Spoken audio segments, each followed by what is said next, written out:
Hello, everyone. This is day one of asking Scott and Steelwood Studios to add a Mr. Hippo conversation into fnaf VR, as it's my dream. I will be watching this every day until that's added. Scott, please. Let's start, guys. My friend, you have met a terrible, terrible demise. I think it's a really terrible I don't demise. feel too bad about it.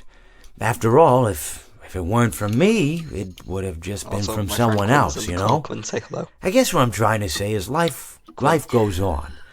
Quinn, say hello. For everyone else, life goes on, not for you. You're dead. I know. But that's neither here nor there. You see, It Scott, reminds I me want of this in one VR summer so I day in can the talk to park. him. I was having just a delightful I'm gonna keep doing picnic this. with my good friend Orville. And I said quiet to now. him, Orville, I have a story. And he said to me, what's the significance of the story? And I said to him, Orville, not every story has to have significance, you know? Sometimes a story is just a story. If you try to read into every little thing and find meaning in everything anyone says, you'll just drive yourself crazy. I had a friend do it once. Wasn't pretty. We talked about it for years. And not only that, but you'll likely end up believing something you shouldn't believe and thinking something you shouldn't think, or assuming something you shouldn't assume, you know? Sometimes, I said, a story is just a story. So just be quiet for 1 second of your life and eat your sandwich, okay? Of course, it was only then I realized I made sandwiches, and poor Orville was having such difficulty eating it. Comfort Mr. Hippo. Elephants have those clumsy hands, you know? Actually, I suppose that's the problem. They don't have hands at all, do they? They're all feet. I couldn't imagine someone asking me to eat a sandwich with my feet. Now, if I recall correctly, there was a bakery nearby.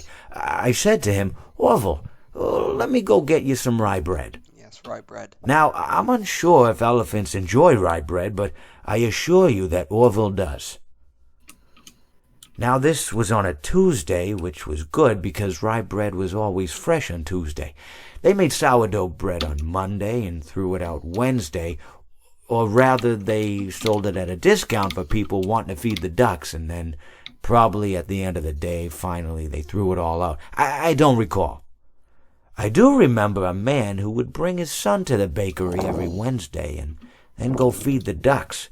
He would buy all of the sourdough bread. Of course, you're not supposed to feed the ducks sourdough bread at all. Please replace the It show swells time up button in with their this. stomach, and then they all die. Mr. Hippo time. At least that's what I've heard.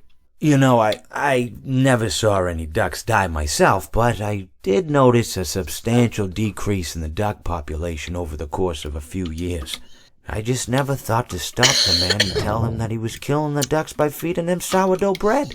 And if you want my opinion on the matter, and I told Orville this as well, if you want to feed ducks, or birds, or any kind for that matter, it's best to buy seed. I mean, when you think about it, breads of any sort don't occur in nature. They don't grow on trees or spring up from the bushes. I don't think birds know what to do with bread. What was I saying? Oh, yes. So I bought Orville some rye bread.